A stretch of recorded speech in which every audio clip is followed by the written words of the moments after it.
Hello everyone, this is Pico Entertainment and we're back again, and here now we have another video for you, and we're going to talk about anime and the overall debate as to whether it can successfully be translated into live action or not. Now I'm pretty much sure we all know what anime is, but just in case there's anybody watching who doesn't know, anime is a form of stylized Japanese animation of which many forms are inspired or adapted from Japanese comic books or graphic novels, of course of what we come to know as manga.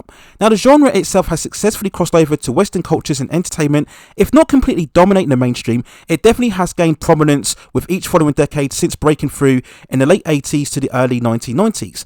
Now for me, the true beginning of the breakthrough within anime began in the early 90s when we saw great movies crossing over to the Western entertainment. This included very much the likes of Akira, Fist of the North Star, Ghost in the Shell and Ninja Scroll, and all of these movies introduce audiences to a far more mature and complex level of storytelling. This impact will certainly influence even more so with series such as Dragon Ball Z, still for me the greatest anime of all time.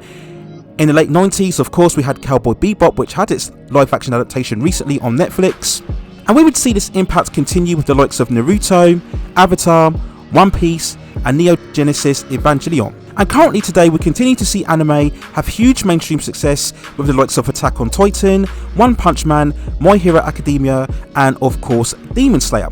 So with the format as popular as it is and the current landscape that we are in terms of entertainment, where superhero movies based on comic books are dominating the landscape, it only seems the next logical step that we would eventually see a whole wave of live action adaptations based on anime. But for the most part, live action adaptations based on the anime haven't really been that successful. In fact, most fans have deemed the live action adaptations indeed the worst renditions of the genre itself. These failed attempts include Dragon Ball Evolution, Speed Racer, Death Note, and many people felt as well that the Ghost in the Shell, which I liked, from 2017.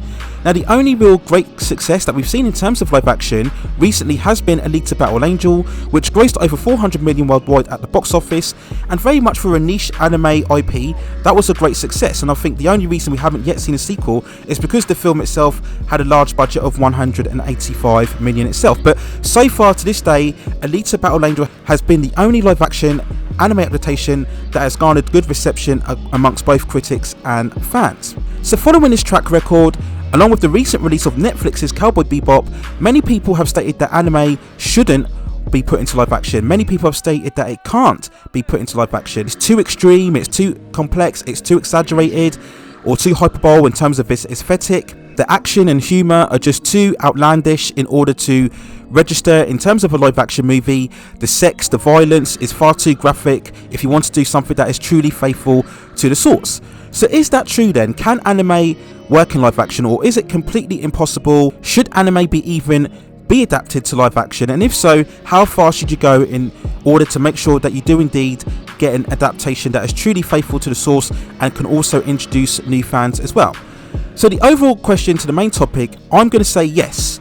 But in order to do that, you really have to go all the way and fully embrace the source material.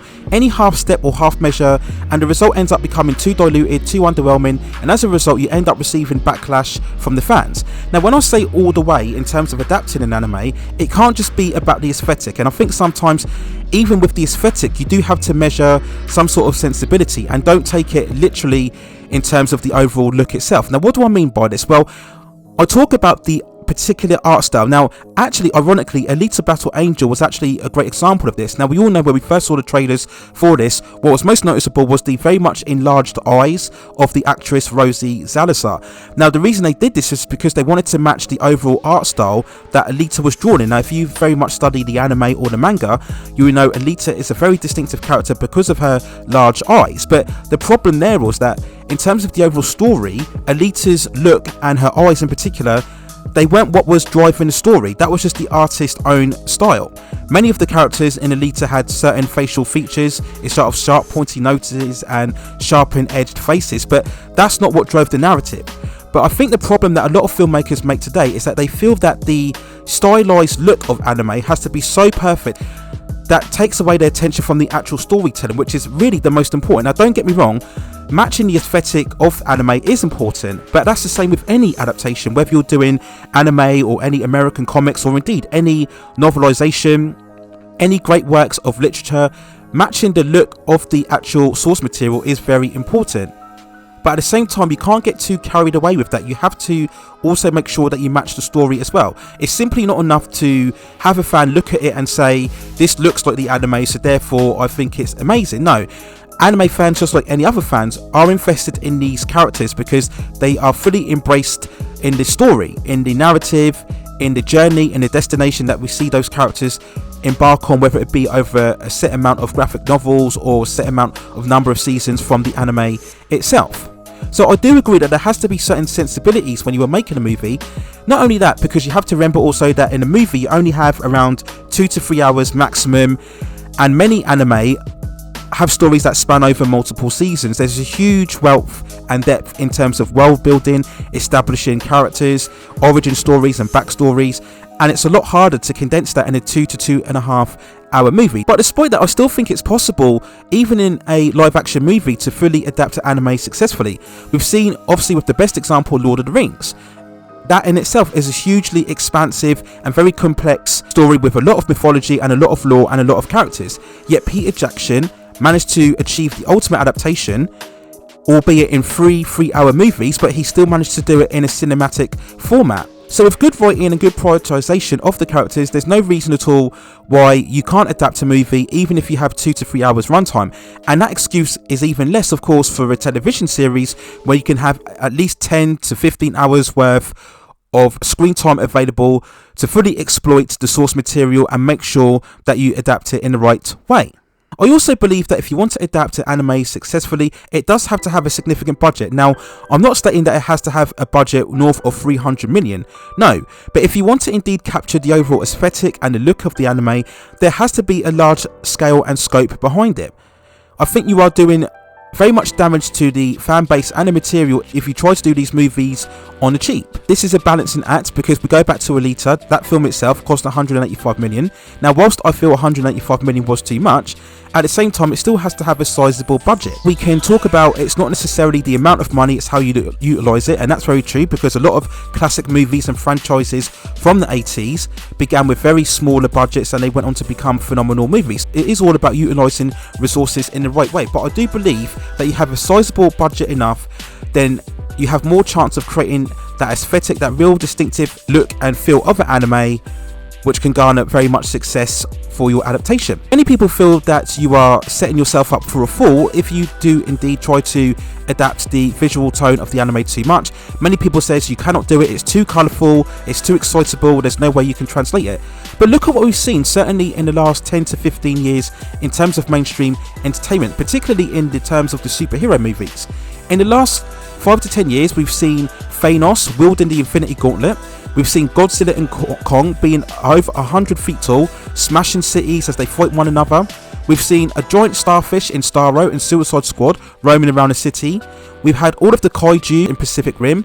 We had Transformers as well, huge robots jumping around and pirouetting as if they're almost ninjas in many ways. So if we can accept all of those forms of storytelling and visual effects and CGI creations, then why can't we accept anime in its purest form? So we shouldn't be as quickly as dismissive as to what exactly can be adapted in terms of a visual form. So if we're then saying that an anime can be adapted successfully, then which ones can be easily adapted with a sizable budget and at the same time still adapts to the tone and the aesthetic and the storytelling of the original source material? Well, there are plenty of examples. So the first one, we look at Ninja Scroll, which is a story basically set in feudal Japan as we have certain Japanese warriors come up against many demonic forces. Now, this is the easiest aesthetic that can be attained. If you certainly look at a film called 37 Ronin starring Keanu Reeves, that had certainly covered the same aesthetic as feel as what we could see in a potential live action Ninja Scroll movie. Other epics such as Hero and House of Flying Daggers and Crouching Hidden Dragon all capture that same kind of tone of what we could see certainly in a live action Ninja Scroll movie. We look at Wicked City, for example. Basically, that's a story of a supernatural horror where we have humans and demons trying to coexist, a highly stylized and very graphic and sexualized tone, but that can still be done on a very much of a grounded narrative. That's a story that's very claustrophobic and very atmospheric. So with a reasonable budget, you can easily adapt Wicked City into live action, no problems. We look at Appleseed, a much more futuristic action adventure where we have the story of human and biodroids coexisting in a peaceful utopian city post World War III, and we have various themes about identity and self-purpose. And we've already seen Appleseed be rendered in many high-tech CGI animated movies to very startling and good effect in terms of animation. So there's no reason again why something like Appleseed can't work in live action. We look at Professional Go-Go 13, which is very much more of an assassin thriller. That could be very much more of a leaner, very much structured, grounded take. You don't have to have a huge wealth of special effects or green screen. It could be very much in the same vein as your Jason Bourne films. So there's no reason why Go-Go 13 can't be successfully adapted. We look at Devilman, and again an intense horror, very much scaled down, especially in the first anime. Now for the most part, yes, you have a lot of demons and beasts, but again these can be done prosthetically. No worries there, it can have a sizable budget. There's nothing really stopping you from adapting Devilman into successful live action. Now there are of course other major titles that would be a bit more difficult in terms of translation. So straight away we mentioned Akira. Now we do know for a while now Hollywood has had intentions to try and do a live action movie, but those plans thankfully have seemed to have fallen away by the wayside. Now me personally, I think Akira is perfect as it is. I think in many ways, even though it's an animation, it feels like an actual cinematic movie in itself. But if you were to do Akira, that would have to be, I consider, very high budget, because it has to be filmed for me in Tokyo. It has to be a real vivid construction of a post-apocalyptic Neo-Tokyo, and of course, as well as intense violence, you are of course introducing very much supernatural and metaphysical and philosophical concepts as well. So to do that in one singular movie would be quite a challenge in itself. That is a movie, if you were to do it live action, you really have to go all the way with it, not only in terms of its stylized look, and also in terms of the various themes and concepts. So that would be challenging to do, Akira, but I don't think impossible. I wouldn't want to see an Akira live action movie, but I don't think it's completely impossible to do. So of course, let's talk about the big one, Dragon Ball Z. If we're ever talking about live action anime, most people, whether you are a major fan of it or not, would certainly agree that Dragon Ball Z is just too far out there to be adapted in live action. The whole look of the characters, particularly in terms of their spiky hair, the whole concept of a Super Saiyan, the powers exhibited, the power scaling itself in many ways, and of course the large spectacle in terms of these hugely dynamic and very hyperbole fights that we see throughout the entire series. How could that be done in live action? Could it even be possibly entertained at all? Well, in terms of the action itself, I think it can be done, and in particular when we look at Man of Steel, perhaps one of the best merits of Man of Steel, when we look at the fight scene between Superman and Zod in Metropolis, that is essentially Dragon Ball Z, when you have two superpowered beings flying around the city, causing all of these explosions everywhere. And we look at all of the fight sequences, they looked very impressive, they were very large scale. Man of Steel came out close to nearly 10 years ago, back in 2013, so we could assume that effects have really evolved even more. So there's no reason why I believe from an aesthetic point of view Dragon Ball Z couldn't be done in terms of recreating the visual fights on screen. And of course, since then, throughout especially all of the Marvel movies itself, where we see large scale battles in terms of the airport scene in Civil War, the epic battles in Infinity War and Endgame, if you can do those successfully, then there's no reason why Dragon Ball Z can't be visualized in terms of its overall action.